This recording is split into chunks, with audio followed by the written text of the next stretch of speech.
ce soir, vous allez nous aider à prendre un peu de hauteur. Vous allez pouvoir nous faire rêver avec votre parcours professionnel, votre vie de femme aussi en tant que pilote. Et c'est pour ça qu'on échange ce soir. Donc, j'avais tout d'abord une première question pour démarrer cet Insta Live. C'est quel a été l'événement le plus marquant de votre enfance?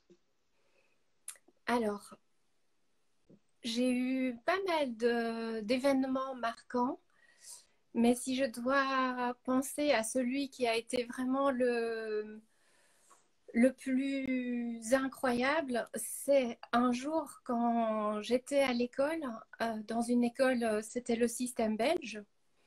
Et je ne sais pas si vous savez, en Belgique, c'est Saint-Nicolas qui passe pour les enfants. Nous, on n'a pas le Père Noël, c'est Saint-Nicolas. Et ce jour-là, Saint-Nicolas est venu nous voir à l'école. Donc, j'étais petite, hein, je devais avoir 6 ans. Et il est arrivé à l'école en hélicoptère. Ah, donc c'était déjà un premier événement qui a dû vous marquer à ce moment-là, effectivement, et qui a peut-être dû vous poursuivre après toute la suite de votre carrière Sans doute, professionnelle et sans de doute, votre oui. envie de façon inconsciente, en fait, finalement. Peut-être, oui, parce qu'en fait, ce n'est pas du tout à ce moment-là que j'ai pensé à devenir pilote. Je n'ai pas pensé à devenir pilote depuis ma toute petite enfance, mais je me rappelle de ce moment, c'était incroyable parce qu'il est arrivé en hélicoptère, donc il y avait un bruit incroyable. Il est venu nous parler et puis en parlant, en repartant, il est parti comme ça en hélicoptère. C'était vraiment incroyable. J'imagine. Et du coup, comme vous me dites que là, c'était pas à ce moment-là que vous avez eu votre passion, votre envie de devenir pilote, à quel moment de votre vie, qu'est-ce qui vous a donné envie de devenir pilote? Alors, en fait, j'ai commencé à penser pourquoi pas moi à l'âge de 16 ans. En fait, je faisais du babysitting dans une famille et le papa des enfants avait un ULM et il m'a proposé un jour d'aller faire une petite balade et on a fait un petit vol. On a sorti l'ULM du hangar, on a décollé depuis un chemin de terre, en fait, entre les champs. On a fait un petit vol. Et là, oui, de sentir l'air, surtout de sentir toutes les sensations, surtout dans mon ventre. Et puis surtout, vraiment cette sensation de s'élancer. Et puis à un moment, en ayant assez de vitesse, hop, de pouvoir s'envoler. Voilà, là, je me suis dit, ouais, j'aimerais bien faire ça. Et à ce moment-là, c'était une idée comme ça. Et l'idée, c'était d'en faire un hobby. Donc, Et puis, non, ouais. allez-y, continuez à continuer. Et puis, en fait, c'est au fur et à mesure, en discutant à gauche, à droite, que l'idée a commencé à prendre forme. Et puis, je me suis dit, je vais quand même appeler l'école d'aviation civile belge, donc qui était l'école de la compagnie nationale en Belgique, pour voir ce qu'il faut, est-ce que c'est accessible aux filles, etc. Et donc là, j'ai téléphoné et quand j'ai appris que c'était accessible aux filles, alors là j'étais vraiment très très contente. J'ai sauté de joie. Quel moment de bonheur, j'imagine que vous avez dû ressentir à ce moment-là que c'était possible Oui, pour les jeunes filles d'avoir sa place dans le milieu de l'aviation et de pouvoir être pilote et pas que hôtesse de l'air comme la grande vache exactement. populaire Ouais. peut C'est voir. ce que j'ai pensé à ce moment-là. J'ai pensé, c'est pas fermé aux femmes. Et du coup, qu'est-ce qui a été le plus difficile? Parce qu'on sait que pour intégrer l'école de l'aviation civile, qu'est-ce qui a été le plus difficile pour vous dans la préparation du concours pour intégrer cette école-là? Alors, ce qui a été difficile après les sauts de joie, parce que l'école était OK pour les filles, ce qui a été très difficile, c'est la préparation du concours venant d'un parcours, donc l'équivalent du collège-lycée, complètement littéraire, avec des études de langue et de latin, beaucoup de français. Et j'avais mis de côté un peu les mathématiques et les sciences en gardant quand même Oui, le, le minimum, on va dire. Et donc là, quand je me suis rendu compte que c'était un niveau vraiment très élevé et puis qu'en plus il allait falloir être parmi les meilleurs pour être sélectionné, ça a été très difficile. D'ailleurs, j'ai fait une année de spécial maths en pensant que ça allait être suffisant. La première fois, j'ai raté le concours. Et ça m'a vexée. Et donc, je me suis dit, non, mais je ne laisse pas tomber. Allez, et c'est là j'ai acheté des livres, j'ai bossé. Et à vrai dire, pendant une année, quasiment, je suis restée dans ma chambre à réviser et pour passer la deuxième fois le concours. Et là, je l'ai eu. Du coup, vous avez été hyper persévérante déjà à ce moment-là. Voilà, c'était la petite graine qui permettait de vous dire que c'était votre passion et ce que vous vouliez en faire de votre vie. Moi, ce que je voudrais savoir, c'est qu'avec ce choix-là qui est arrivé un peu sur le tard, Oui. vous concernant, quelle a été la réaction de vos parents? Comment ils l'ont pris? Comment votre famille l'a pris? Alors, en fait, pas bien. Pas bien parce que d'abord, de par le fait que j'avais fait un parcours littéraire au lycée, ils ont pensé que c'était pas vraiment approprié de partir sur du scientifique et surtout qu'ils avaient vu mon intérêt pour les maths, qui n'était pas incroyable. Et puis aussi parce que, peut-être parce qu'ils ne connaissaient pas, et ils ont certainement eu peur aussi de la vie de famille que j'allais pouvoir avoir avec une vie comme ça, où on part à gauche, à droite, où on n'a pas d'horaire fixe, etc. Voilà. Et donc ça n'a pas été bien accepté, non. Au début, enfin pas du tout d'ailleurs. Je suis allée m'inscrire en spécial maths de mon côté et on va dire en sachant très bien que mes parents ne voulaient pas que je fasse ce parcours.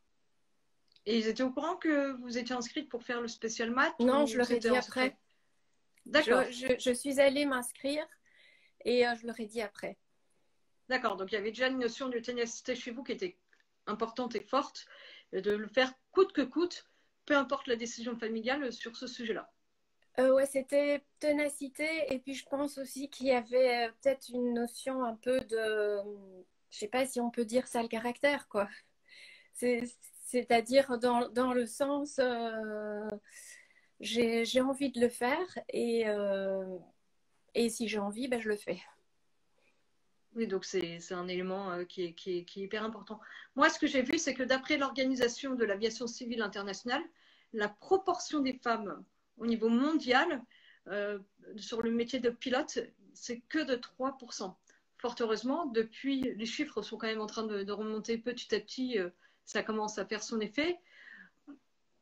Quand est-ce que le fait d'être une femme, d'avoir le statut de femme, a été un avantage dans votre carrière professionnelle? Alors, le fait d'être une femme, un avantage, là où je l'ai remarqué, c'est quand en vol ou quand on était en équipage, je pense que le fait d'être une femme, ça a facilité souvent la communication. C'est-à-dire que j'ai l'impression, en fait, c'est vraiment ma façon d'avoir vu les choses, mais j'ai l'impression que on venait facilement vers moi pour me communiquer des données, on va dire, vraiment purement professionnelles et autres, mais qui étaient nécessaires aussi au bon déroulement des missions. Du coup, là, j'ai un commentaire sur l'Insta Live. Il y a Frédéric, qui est la présidente de Dare Women, qui dit que vous avez un fort caractère, au vu de ce que vous venez de raconter juste avant. Et j'imagine que pour exercer ce métier donc de femme en tant que pilote, il faut aussi avoir un fort caractère dans ce métier-là, pour se Oui, faire respecter par les autres. oui, oui. Et là, je dois dire que j'ai peut-être été bien entraînée parce que d'abord, j'ai deux frères. Et puis, je suis allée dans un collège et lycée aussi où il y avait très, très peu de filles. C'était un établissement de 3000 élèves. Et quand je suis arrivée, c'était vraiment le début de la mixité. On n'était même pas 100 filles. Donc, j'ai eu de l'entraînement, en fait, pendant toutes ces années avant d'arriver dans ce milieu professionnel dit d'hommes. D'accord. Et comment est-ce qu'on fait pour gérer, parce que votre positionnement de femme pilote, voire même de commandante de bord, le statut de femme comparé au statut de l'équipage des hôtesses de l'air? Est-ce qu'il y a des compétitions? Est-ce qu'il y a des envies? Est-ce qu'il y a des craintes? Comment ça se passe? Non, il n'y a pas de compétition. Enfin, non, je n'ai pas senti ça parce qu'en fait, c'est vraiment deux fonctions, deux rôles bien différents. Et les hôtesses, elles aiment beaucoup leur boulot, ce contact avec les passagers, le fait de pouvoir s'occuper des passagers, euh, et puis toute la gestion en fait de la cabine, comme on dit.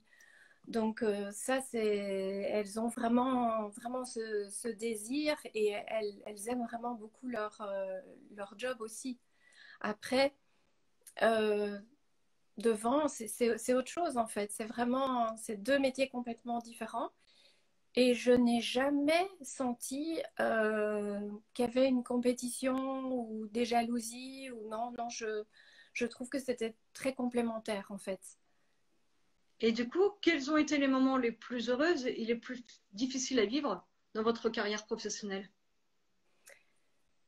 Eh bien, les plus heureux, je pense que c'est justement ce travail d'équipage. C'est ce qui était vraiment le plus chouette et qui donnait le plus d'énergie quand on sentait en fait, que l'équipage était, il y avait une chouette dynamique. On sentait que même avec toute une journée de vol et parfois c'était pas facile, c'était fatigant, eh bien, on aimait quand même, voilà, chacun avait son rôle, on sentait que la journée avançait bien, qu'on allait amener les passagers en toute sécurité à l'heure. Ça, c'était vraiment quelque chose de très chouette. Et donc, j'ai plein de souvenirs de vols agréables comme ça. Et d'escale aussi, puisqu'il arrivait qu'on aille dormir à l'étranger et on se retrouvait en équipage. Ça, c'était vraiment très chouette. Après, ce qui était magnifique aussi, c'était les paysages.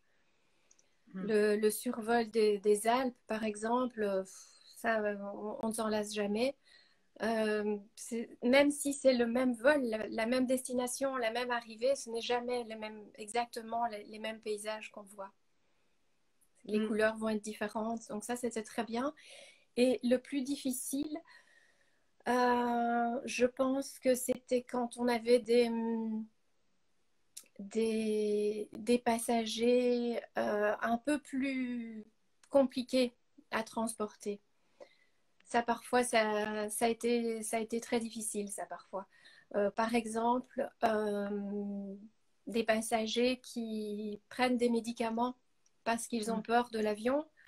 Et puis, ben, en vol, il y a des réactions qui ne sont pas du tout comme au sol.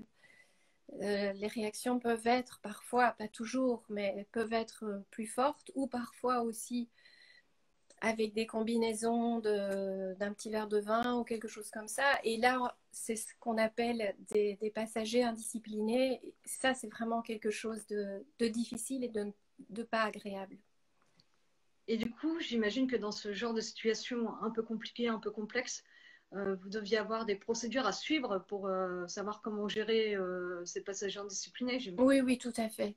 Il y a des procédures, tout est très cadré et les différents cas sont pris en compte. Et après, de nouveau, là, c'est vraiment le bon travail d'équipe et l'interaction qui va faire que ça se passe bien, en fait. Donc, c'est ce qui est effectivement assez important. Ce qu'on a vu, ce que j'avais entendu de ta part, c'est que tu as connu deux faillites. Oui. Comment est-ce que tu as vécu ces deux faillites-là? Alors, c'est jamais quelque chose d'agréable, hein. C'est même très désagréable. La première fois, c'était en Belgique et donc c'était la compagnie nationale, la Sabena. Et celle-là, je ne l'avais pas vraiment senti venir si vite. Alors, je m'étais dit peut-être. D'ailleurs, j'étais allée déposer un CV dans une autre compagnie en prenant un peu les devants.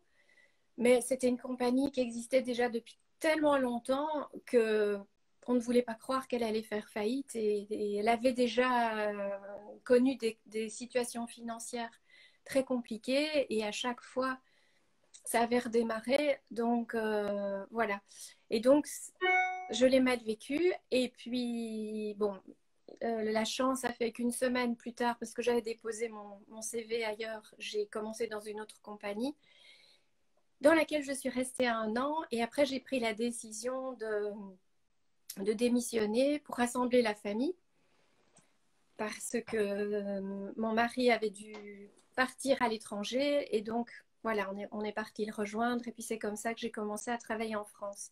Et la deuxième faillite, là on l'avait senti un peu plus arriver, mais c'est toujours très difficile. C'est très très très dur parce qu'on perd son job qui est un job de passion et puis on perd tous les collègues.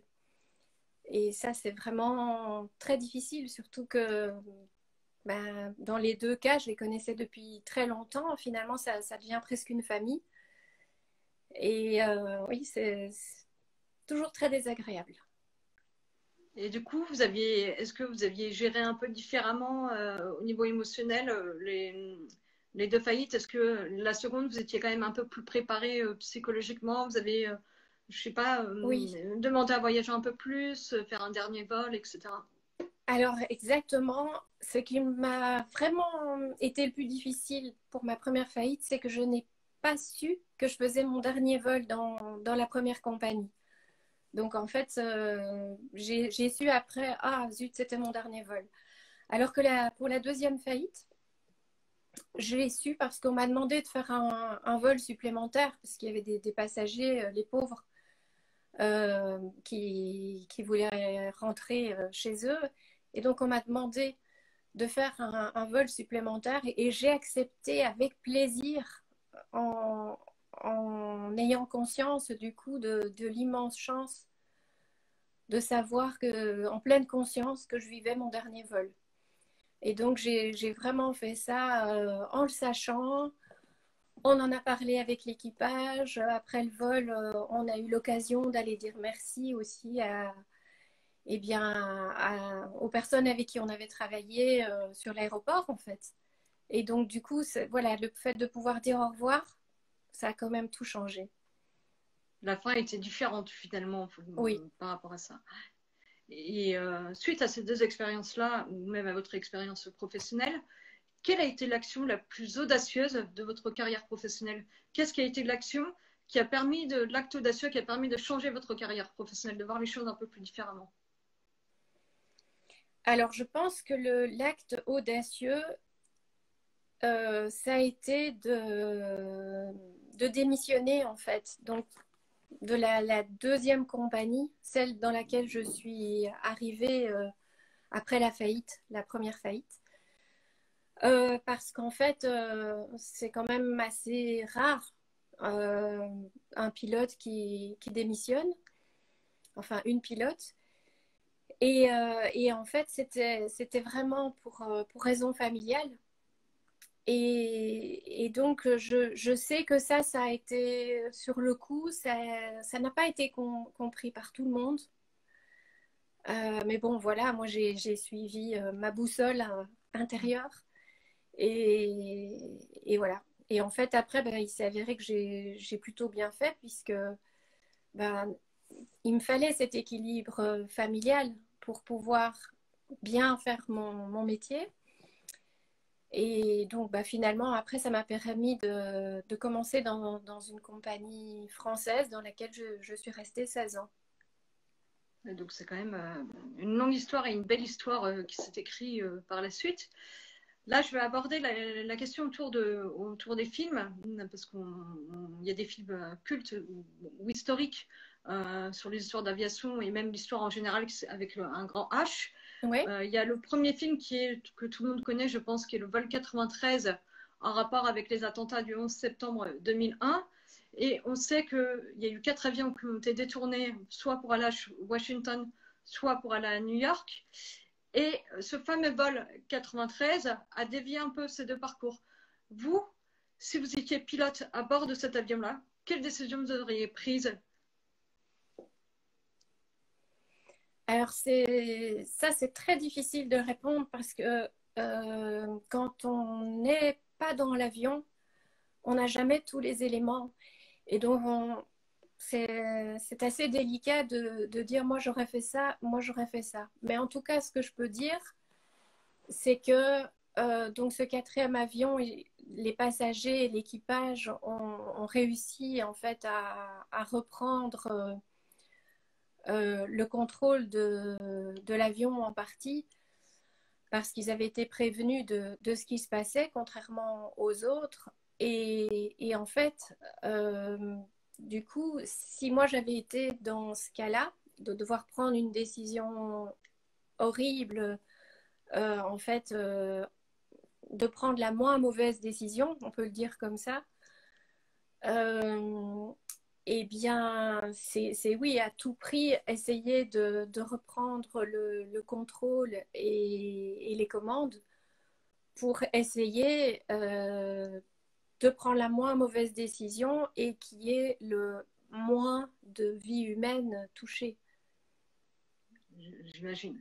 Et vous, à ce moment-là, les pilotes, quand il y a eu cet événement tragique, quelle était l'ambiance à ce moment-là chez vous? Oula, alors moi je me souviens très bien de ce moment-là. J'étais en escale à Manchester avec donc mon prénom c'est Katia, j'étais copilote à l'époque et j'étais à ce moment-là, je m'en souviendrai toute ma vie, avec une femme commandant de bord qui s'appelait aussi Katia. Ah, donc ça c'est effectivement rare. Oui, très rare. C'est déjà pas très courant qu'il y ait deux femmes qui volent ensemble et là deux mêmes prénoms. Et en fait, donc on a découvert les images chacune, enfin d'ailleurs le reste de l'équipage aussi, chacune dans nos chambres d'hôtel. Et en fait, on n'a pas compris au début. Et toutes, sans rien se dire, sans s'appeler, sans téléphoner, on s'est toutes retrouvées, comme d'ailleurs la plupart des occupants de l'hôtel, dans le hall d'entrée de l'hôtel, en fait, à la réception. On était, voilà. Sauf que nous, parmi tous les occupants de l'hôtel, ben nous, on s'est dit, bon, ben, qu'est-ce qui va se passer maintenant? Est-ce on va revoler demain matin? Oui, c'était vraiment très désagréable. En fait, je pense on était comme sonnés, comme étourdis. Et quand il a fallu repréparer ses affaires de vol et donc mettre son uniforme, etc., on a eu des consignes de la compagnie, là, évidemment. Et à ce moment-là, on a dit, OK, on continue à voler. Et c'était vraiment très désagréable. Et quand on a fait l'embarquement, honnêtement, tous les passagers devenaient suspects. En fait, chaque passager qui rentrait dans l'avion, on se disait, mais lui, il a un regard bizarre, etc., etc. Évidemment, il y a eu beaucoup plus de contrôle à ce moment-là. Et c'est pour ça on a pu partir et qu'on était quand même rassurés en vol. Je ne dirais pas sereine parce qu'il y avait vraiment une atmosphère très bizarre. Ça se sentait lors de tous les échanges qu'on avait avec tous les collaborateurs, y compris les contrôleurs. C'était une atmosphère vraiment très étrange. Et il y a un second vol qui a marqué l'histoire, alors on va dire un peu plus récemment, qui est le vol Sully, donc tiré du film Sully, qui date du 15 janvier 2009. C'est un vol qui est parti effectivement de l'aéroport et qui a été effectivement percuté par des oies qui pouvaient peser jusqu'à 6 kilos pour certains. Et donc Sully, avec son copilote, ils ont décidé à bord de la 320 d'amérir sur le fleuve de Hudson. Euh, vous, comment est-ce que vous auriez vécu ce moment-là si vous auriez eu à prendre une telle décision d'atterrir sur un fleuve, parce que c'est vraiment pas courant, et c'était effectivement à l'encontre des décisions des contrôleurs aériens? Oui. Alors, en fait, ça va répondre aussi à la question. Là, je vois comment avez-vous Oui. réussi à gérer la peur. Alors, en fait, le gros, enfin, les événements qu'il y a eu le 11 septembre, ça, ce sont des attaques de terroristes.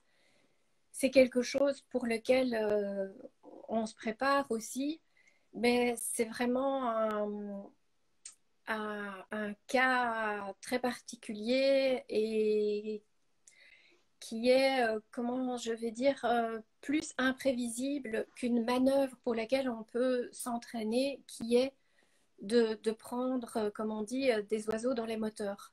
Ça, c'est quelque chose qu'on fait tous les 6 mois au simulateur, en fait, de s'entraîner à perdre des moteurs.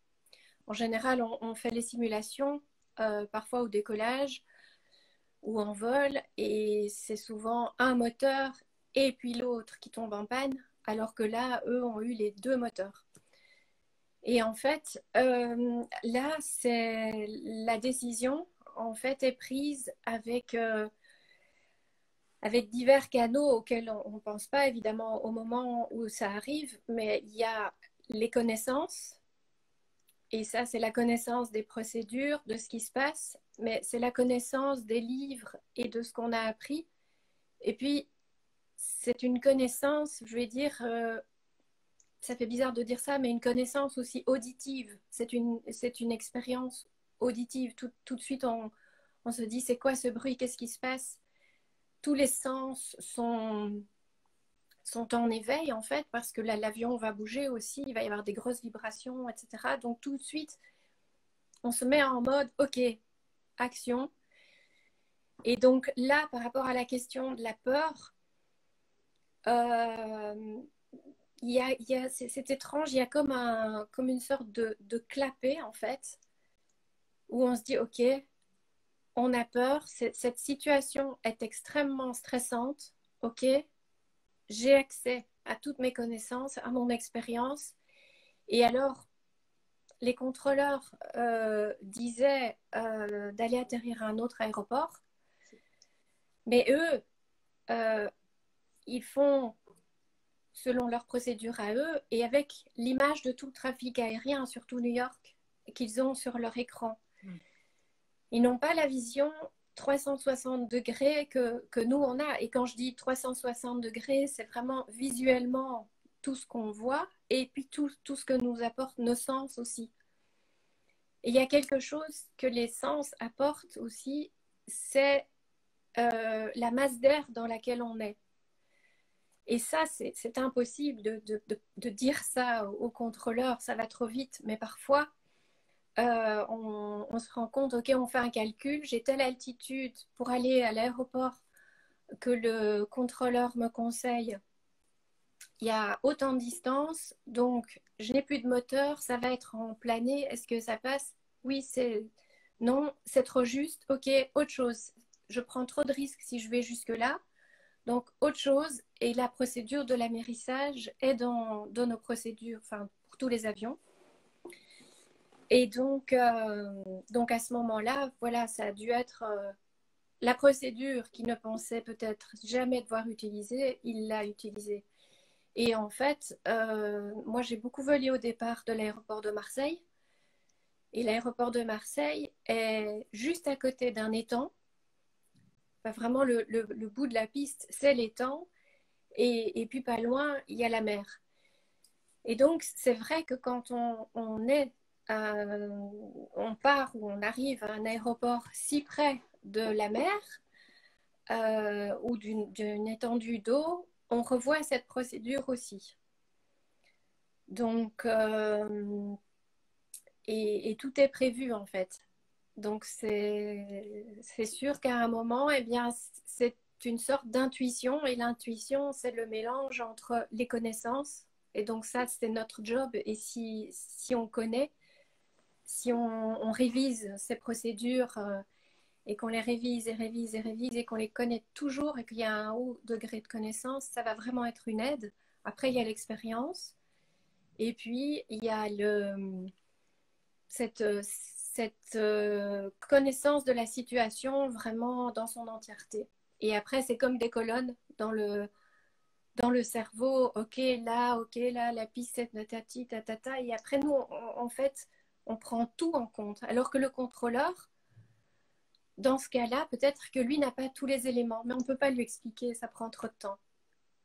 D'accord. Donc là, ce que vous venez de dire, du fait que vous veniez de me dire que vous décollez souvent de Marseille, etc., que vous avez la procédure d'amérissage, ça veut dire que selon l'endroit du départ de la base aérienne de l'aéroport, il y a des procédures qui sont plus ou moins appuyées, appliquées en rappel d'une situation qui peut Oui, tout arriver. à fait, tout à fait. Par exemple aussi, si on fait un décollage et que dans les environs, il y a un gros orage, il y a des procédures en plus à réviser avant le décollage et à se rappeler d'ailleurs, parce que la présence d'un orage amène des vents, des rafales, des choses comme ça. Il y a des tas de phénomènes associés aux cellules orageuses. Et donc, dans ce cas-là, on adapte aussi et on révise des procédures à deux dans le cockpit avant le décollage.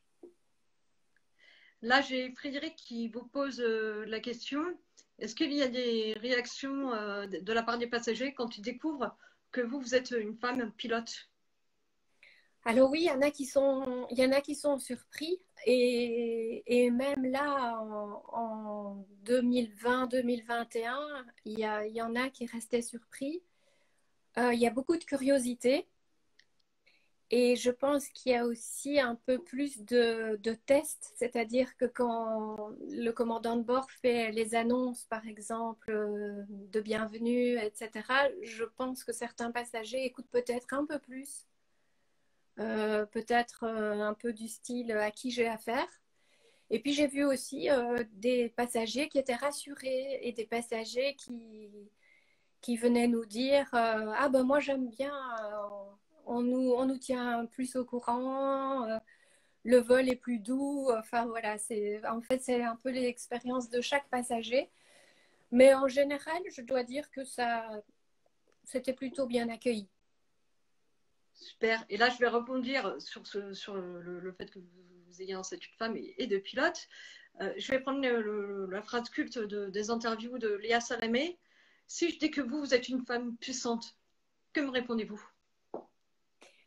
Alors, je n'ai jamais pensé à mettre cet adjectif sur moi et je me sentirais assez mal à l'aise de le mettre à côté de ma personne.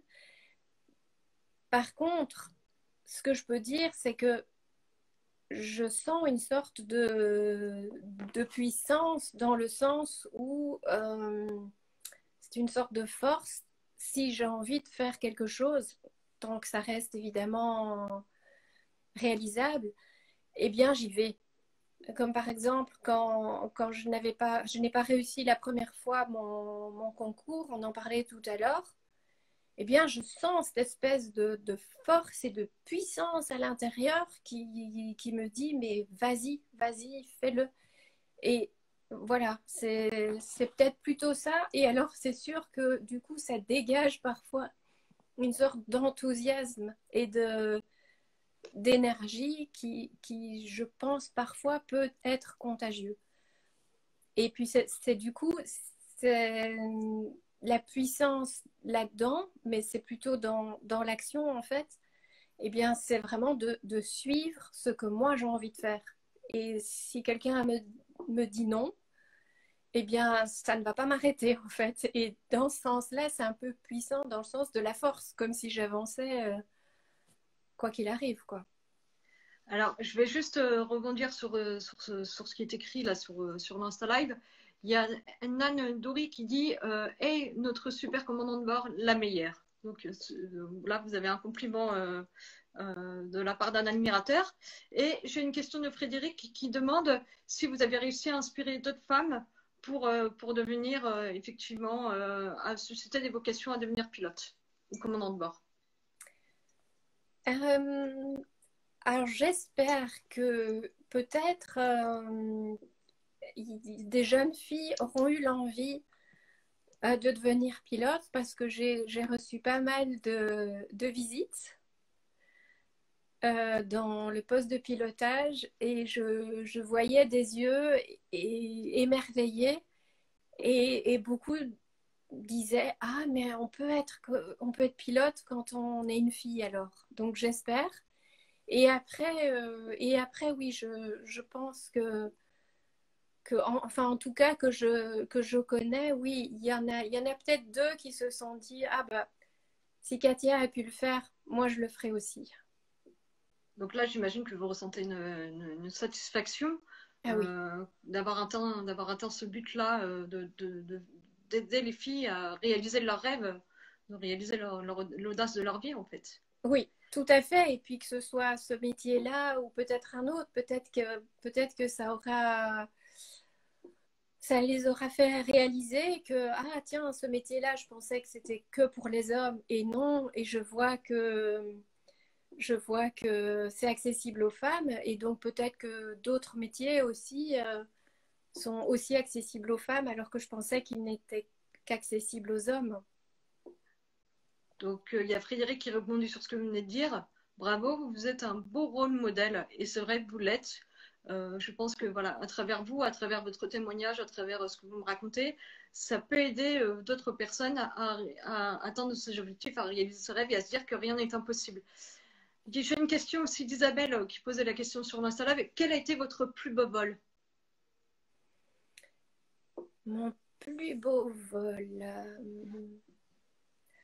Il y en a plein. Il y en a plein. Et là, l'Insta Live, il devrait durer 5 heures. Mais je pense que les deux plus beaux vols, enfin oui, le premier vol que j'ai fait en Boeing 737, et donc après avoir passé 2 mois d'entraînement dans le simu, et donc la première fois que je suis allée dans le vrai avion, on va dire, et la première fois que j'ai décollé, c'était incroyable. Et comme en plus je suis assez sensible, j'avais les larmes aux yeux.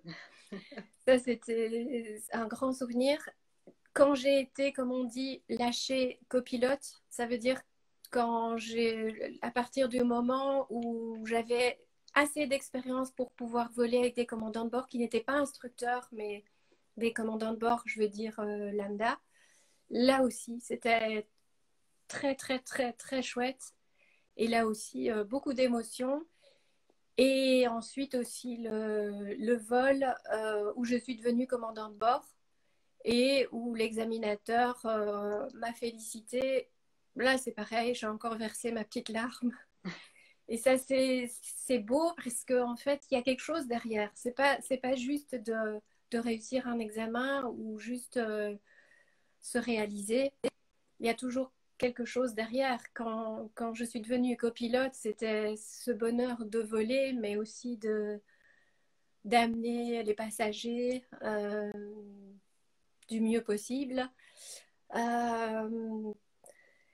Et puis quand je suis devenue commandant de bord, alors là, c'était pour manager une équipe du mieux que je pouvais.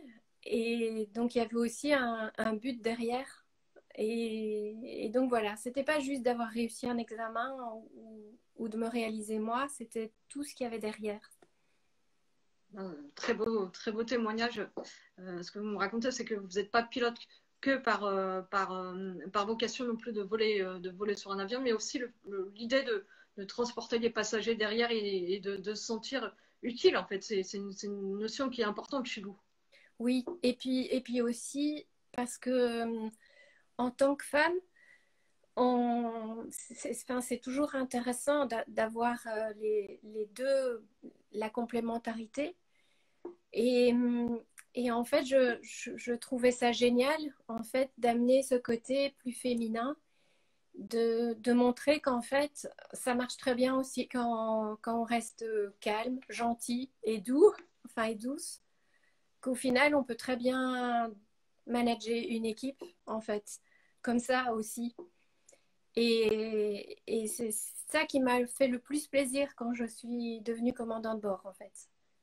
C'est qu'en fait, Et, d'avoir pu montrer ça, en fait, d'avoir eu accès à cette chance de pouvoir montrer ça. Ça, c'était très important. et quelles ont été les plus grosses appréhensions que vous avez eues au cours de votre carrière professionnelle? Euh, les plus grosses appréhensions, c'est peut-être, là j'y pense comme ça, c'est peut-être le tout premier examen que j'ai eu au simulateur.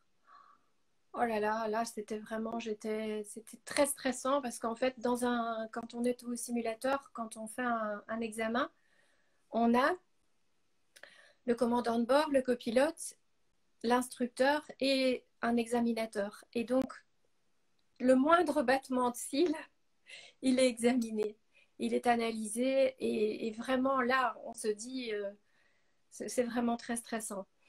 Après, ce que j'ai appréhendé aussi, c'était le changement d'avion, parce que pendant une dizaine d'années, j'ai volé sur Boeing 737. Et après, j'ai changé d'avion et je suis passée sur l'Airbus A320. Et c'est une philosophie complètement différente. Le Boeing est plus, un petit peu plus basique, enfin, c'est un peu plus brut comme ça, plus logique, il me semblait, en tout cas avant.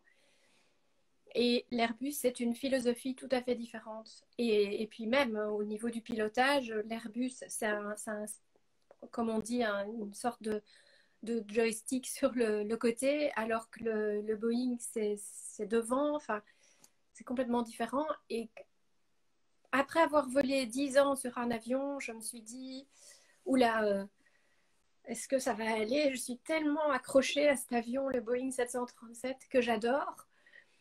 Est-ce que ça va aller? Et en fait, on s'habitue. Le cerveau est super bien fait.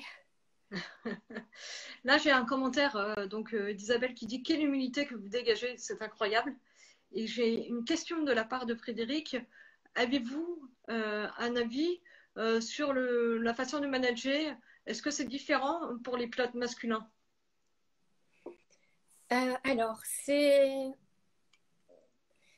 on va dire que ça, chacun a vraiment sa façon de manager.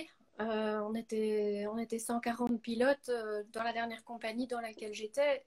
Chaque personne a sa façon de manager et il y a des hommes qui restent très calmes, très doux aussi finalement, très patients, etc. Et donc là, je dirais que la différence n'est pas marquée. Par contre, euh, ce que j'ai vu, enfin, j'ai vu pas mal de pilotes ou de commandants de bord être un peu plus énervés et parfois même s'énerver sur les autres. Et là, ça, c'est vrai que ça fait une grosse différence et j'ai vu à quel point les conséquences étaient vraiment différentes. C'est-à-dire que je pense que donc, il faut s'imaginer, en fait, quand l'avion part à l'heure, c'est parce qu'il y a toute une équipe derrière qui bosse. L'équipage et les pilotes, c'est juste un petit maillon de toute cette chaîne, mais quand on pense à l'équipe qui s'occupe des plans de vol, c'est tout un travail. L'équipe qui s'occupe de tout ce qui est enregistrement des passagers, des bagages, enfin bon, bref, c'est toute une équipe.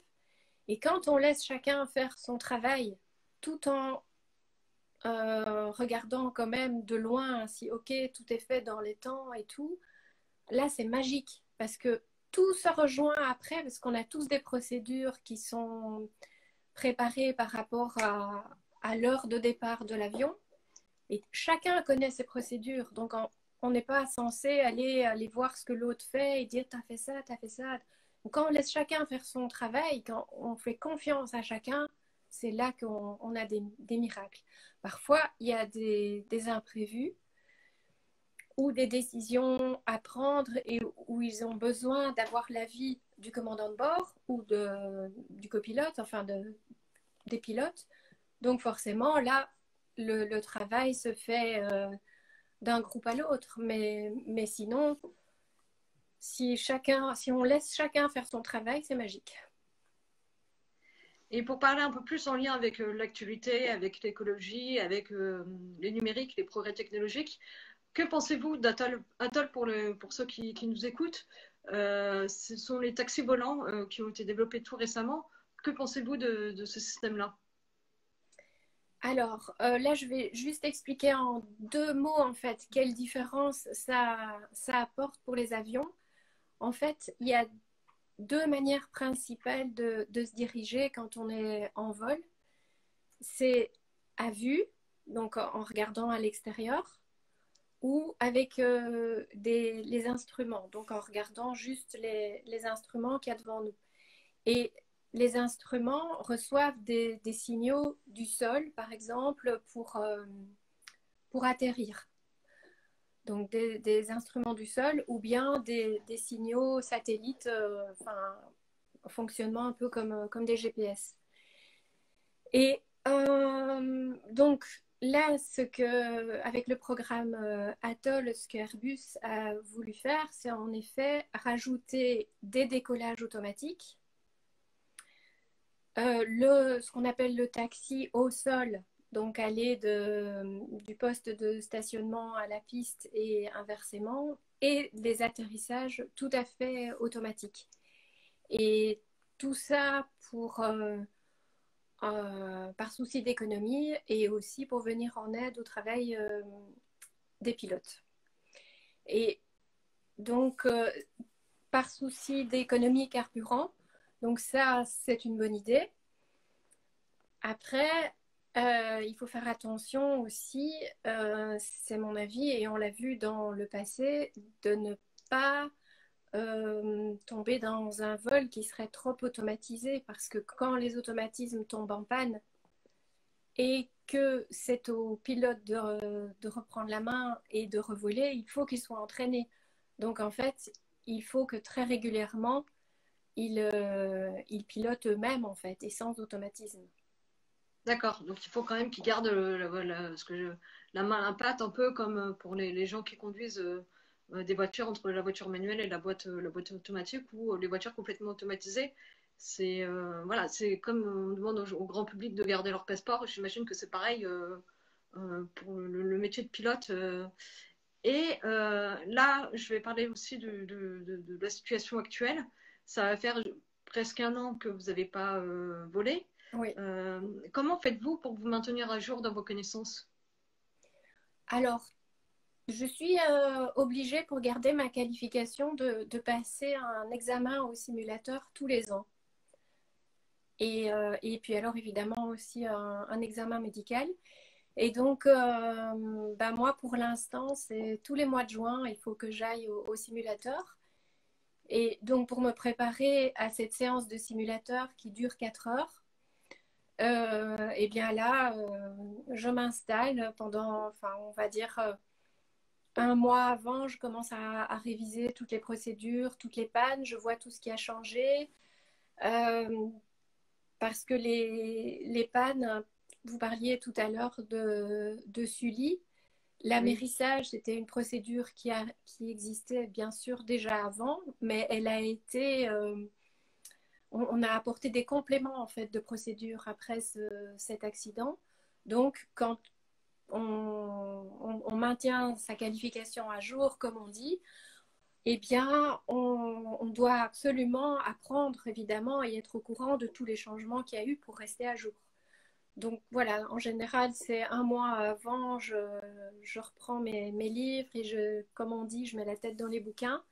Et la semaine avant, là, je révise vraiment énormément. Donc, c'est révision des pannes, révision des scénarios, tout ce qui pourrait se passer. Et là, ce sont des procédures donc, par rapport à des pannes qu'on pourrait avoir, ou comme on disait tout à l'heure, en cas d'oiseaux en vol, comme vous en parliez tout à l'heure, et puis aussi vraiment au point de vue de la maniabilité de l'avion. Donc, il y a une manœuvre qu'on revoit à chaque simulateur, c'est par exemple celle du cisaillement de vent. Ça, c'est ce qu'on voit, on peut voir quand on est à proximité d'une cellule orageuse. Et là, donc ça va être une sorte de rafale, un gros changement brusque de vent. Il y a une procédure, voilà, ça c'est typiquement ce qu'on doit réviser tous les ans. et il y a une question qui me trotte dans la tête. Oui. Quel conseil audacieux vous pouvez donner aux jeunes filles aujourd'hui qui souhaitent, voilà, qui souhaitent prendre leur vie en main, évoluer, grandir? Eh bien, c'est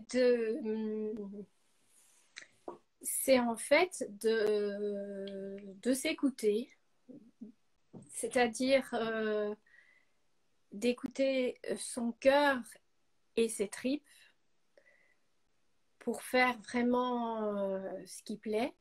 Et évidemment, en allant un peu dans la tête aussi et en prenant des renseignements.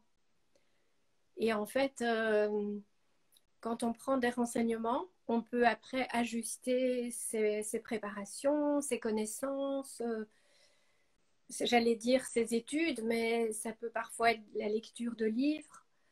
Et puis voilà, en fait, il faut y aller. Et si on sait qu'on a les capacités et qu'on est vraiment capable de mener un projet à bout, eh bien, pourquoi écouter quelqu'un d'autre que soi? Vous avez raison. Là-dessus, je reconnais que vous avez raison. Si vous deviez choisir aujourd'hui une nouvelle carrière professionnelle, que choisisseriez-vous?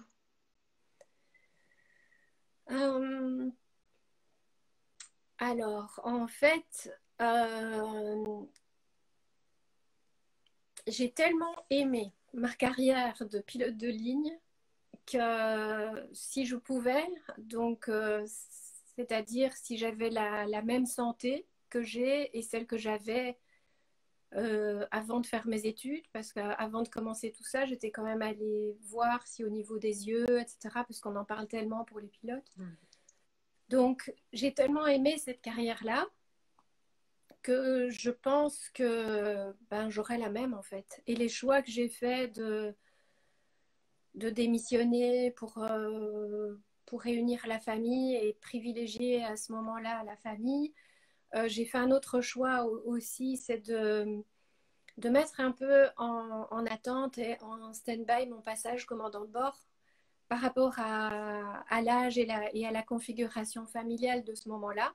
Mais j'ai été tellement contente de l'avoir fait parce que c'était OK pour la famille, c'était le moment parfait pour moi aussi, donc c'était bien. Donc j'ai tellement aimé cette carrière que je ferai la même.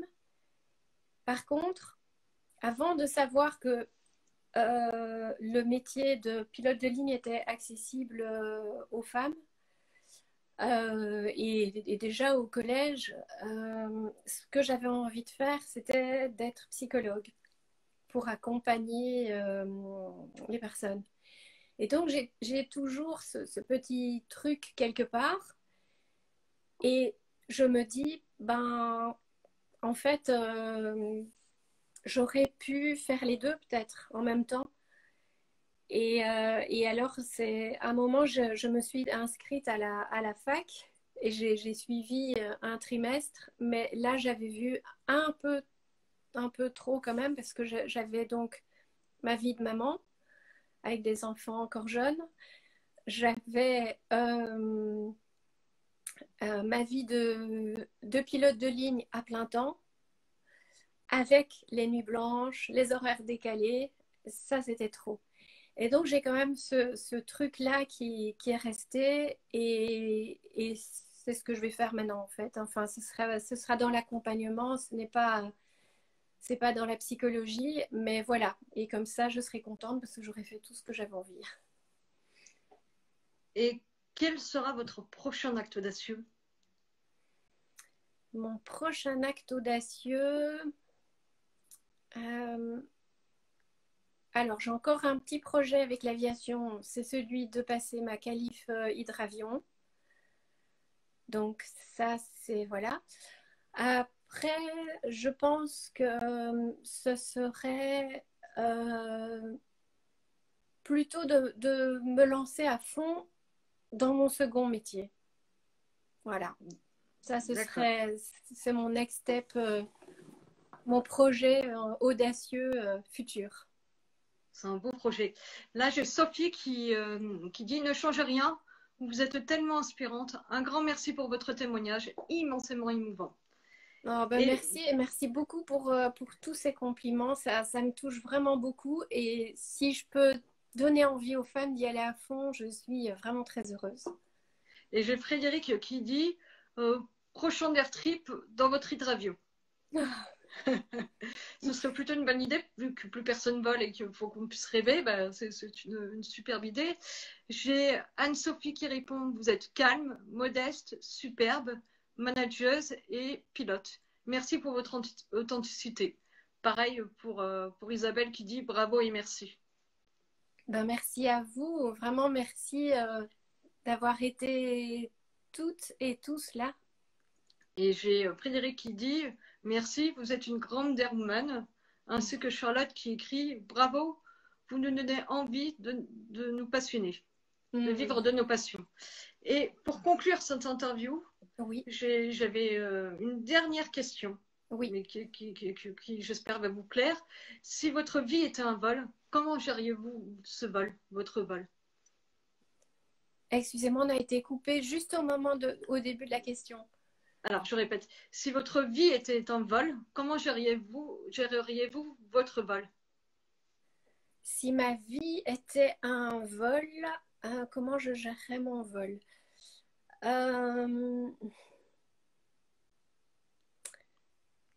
Eh bien, en fait, c'est très intéressant comme question et oui, elle me plaît beaucoup parce que le vol, il faut le préparer, il faut anticiper, il faut toujours prévoir un plan A, un plan B, un plan C, dans le sens où parfois il ne fait pas beau à la destination et il faut prévoir un autre aéroport.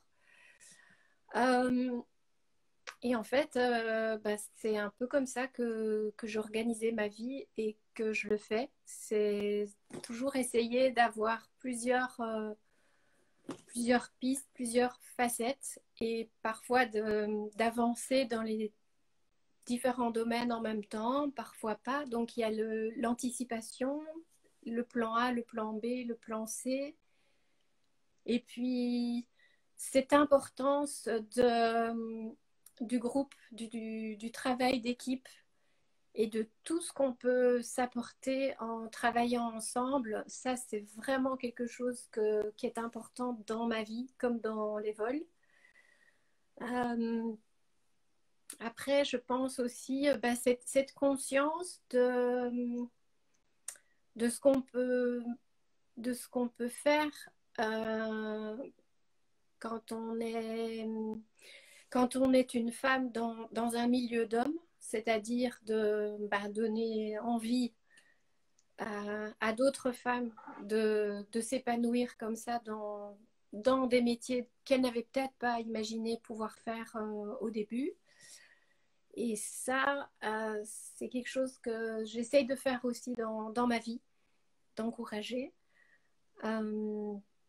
Et puis après, dans ma vie aussi, et c'était comme ça dans le vol aussi, en fait, c'est d'être quand même assez organisée. Voilà. Alors, un grand merci Cassia d'avoir été présente ce soir, de nous avoir fait prendre un peu de hauteur, de nous avoir permis de voler, de nous avoir permis de rêver et puis de pouvoir réimaginer des paysages, des images, des voyages, des rencontres culturelles, etc.